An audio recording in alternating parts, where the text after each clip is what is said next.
लेकिन पता नहीं हमारे मुख्यमंत्री का दिमाग सब कुछ कहने के बाद कुछ इधर उधर लगता है, कुछ असर पहले भी रहा होगा आज वाला, इसलिए उन्होंने नहीं किया। ये पहले की बात कह रहा हूँ मैं आपको, क्योंकि हमारी खुद बात हुई है व्यक्तिगत, सभी लोगों से, गवर्नर से भी बात हुई थी, मुख्यमंत्री जी से भी बात हुई थी। और गवर्नर साहब तो इसके पक्ष के आदमी थे। RS गमई जो थे यहाँ के गवर्नर, वो बुद्धिस्ट थे, वो भी बहुत प्रयास किए, यहाँ आए भी थे कई बार, लेकिन नहीं हो सका।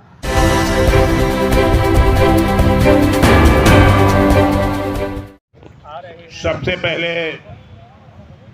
मैं आकाश लामा जी और सभी भिक्षुओं को के प्रति आभार व्यक्त करता हूँ कि आज विपरीत परिस्थितियों में भी धरने पर बैठे हैं और संविधान को लागू कराने के लिए बैठे हैं। ये मूल बात ये है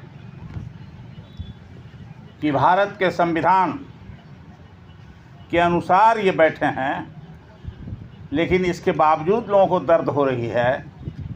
तो महाबिहार के टेम्पल के नज़दीक जहाँ बैठे थे वहाँ से भी इनको बाहर कर दिया गया, और यहाँ भी अब एक प्रयास चल रही है कि इनको कैसे इस धरने से हटाया जाए।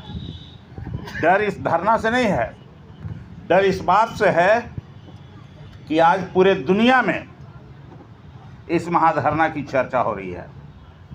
चाहे वो थाईलैंड हो, भूकंप आने के बावजूद वहाँ इसकी चर्चा हो रही है ज़बरदस्त। जापान है, कंबोडिया है, लाओस है, घाना है, श्रीलंका है, यूरोप में हो रहा है, अमेरिका में हो रहा है, सभी जगहों पर इसकी चर्चा हो रही है। इसलिए चर्चा हो रही है कि हमारे प्रधानमंत्री जब जाते हैं तो कहते हैं मैं बुद्ध के देश से आया हूँ,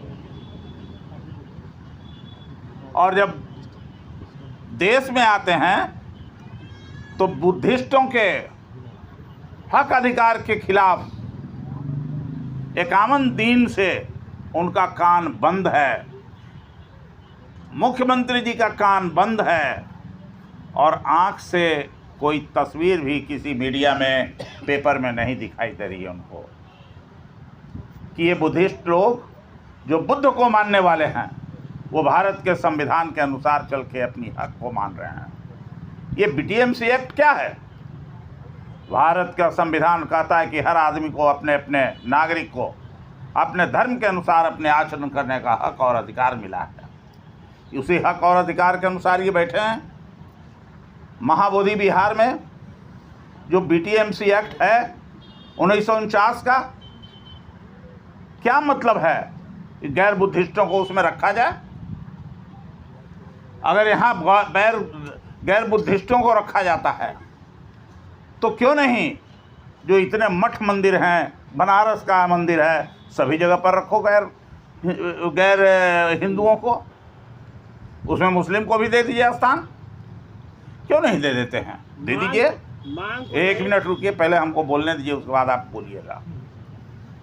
दूसरी बात है कि आपने देखा होगा रात में आधी रात तक संसद चलते रही, और उस संसद में कहा गया कि गरीबों की गरीबी को दूर करने के लिए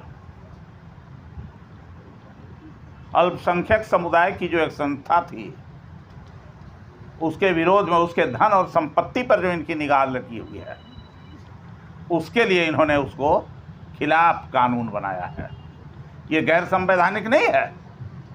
लेकिन हाँ, चलिए मान लिया संसद में जब हमारे मुख्यमंत्री का, जीतन राम मांझी जी का, चिराग पासवान जैसे लोगों का भी जब उनको समर्थन मिला है, चंद्रबाबू नायडू का समर्थन मिला है, तो पास करा लीजिए भाई। लेकिन ये लोकतंत्र है। अगर वास्तव में अगर लोकतंत्र बच गया तो लोकतंत्र में यहाँ की जनता उनको माफ़ भी नहीं करेगी, इसकी सजा उनको भुगतना होगा। इन साधुओं को जो हमारे भंते लोग बैठे हैं 51 दिनों से, हम लोग भी लगातार इनके संपर्क में हैं। हम लोगों ने प्रशासन के लोगों को सूचना दिया है। हमारी बात आज से अनेकों वर्ष पहले जब मैं था स्पीकर माननीय मुख्यमंत्री से हुई।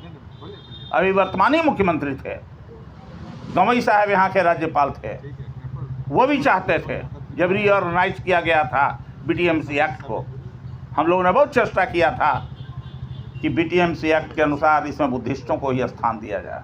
अब तो गवई साहब नहीं रहे और गवई साहब ने भी गवर्नर के रूप में बहुत प्रयास किया था, लेकिन पता नहीं हमारे मुख्यमंत्री का दिमाग सब कुछ कहने के बाद कुछ इधर उधर लगता है, कुछ असर पहले भी रहा होगा आज वाला, इसलिए उन्होंने नहीं किया। ये पहले की बात कह रहा हूँ मैं आपको, क्योंकि हमारी खुद बात हुई है व्यक्तिगत, सभी लोगों से, गवर्नर से भी बात हुई थी, मुख्यमंत्री जी से भी बात हुई थी, और गवर्नर साहब तो इसके पक्ष के आदमी थे। आर.एस. गवई जो थे यहाँ के गवर्नर, वो बुद्धिस्ट थे, वो भी बहुत प्रयास किए, यहाँ आए भी थे कई बार, लेकिन नहीं हो सका। तो आज भी मैं अपील करता हूँ इस धरना के माध्यम से, जो 51 दिन से लोग बैठे हैं, राज्य सरकार संविधान को बचाने के लिए तत्काल, भंते लोगों के धरना के लिए नहीं मैं कह रहा हूँ, संविधान की रक्षा के लिए और संविधान को बचाने के लिए, डॉक्टर भीमराव अंबेडकर ने जो संविधान दिया लोकतंत्र को बचाने के लिए, तत्काल भंते लोगों की मांग जो है बीटीएमसी एक्ट को मुक्त करो, महाविहार को मुक्त करो, और इसमें एक एक बुद्धिस्ट को अधिकार दो, अधिकार दो, अधिकार दो। अगर नहीं दोगे तो इसका भी खामियाजा तुम्ही को भुगतना पड़ेगा। देर हो सकता है, अंधेर नहीं होती है लोकतंत्र में, ये हमेशा याद रखिए। और ताकत हमेशा एक आदमी के पास नहीं रहती है लोकतंत्र में। कभी या ऐसे ही प्रकृति का नेचर है कि कभी दिन होता है तो कभी रात होता है, और रात होता है तो दिन होता है। तो आज उनको रात ही रात दिख रहा है, दिन ही दिन दिख रहा है, तो उनके लिए भी काली रात कभी न कभी आएगी। इसलिए अच्छे कामों का उनको लेना चाहिए, ये काम करके, और उनको नाम कमाना चाहिए, और भारत के संविधान को बचाने की दिशा में अपनी कार्रवाई करनी चाहिए। और भंते लोग जिस धरने पर बैठे हैं अभी, इसको मान लेना चाहिए। और